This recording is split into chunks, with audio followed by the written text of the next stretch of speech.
Пайғамбар салауаттың пайдалары туралы былай деген: кім маған бір салауат айтса, Алла тағала оның 10 күнәсін жоқ қылады. 10 сауап жазып, 10 дәреже береді. 10 құлды азат қылғандай жақсылықты еншісіне береді деген. Маған бір рет салауат айтқан жанға Алла тағала 10 есе рахмет береді.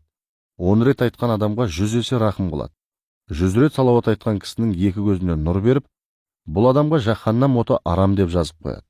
Қиямет күні оның мәртебесі Алла жолында шәйіт болғандармен қатар тұрады. Жер жүзінде самғап ұшып жүріп, тек салауат айтқан жандарды ғана жазып жүретін періштелер бар. Олар үмбетімнің айтқан салауаттарын маған жеткізіп, қуантады. Тек солар ғана шынайы үмбет болып саналады. Кім маған бір күнде 100 рет салауат айтса, Алла тағала оның дүниедегі 30 мұқтаждығын, ақыреттегі 70 мұқтаждығын өтеп, рухын рахым нұрына бөлейді. Қиямет күні маған ең жақын үмбетім үздіксіз салауат айтатын жандар. Кімдегі маған ертелі кеш салауат оқыса, періштелер ол адамның күнәсін кештеп, күні түні Аллаға жалбарынады.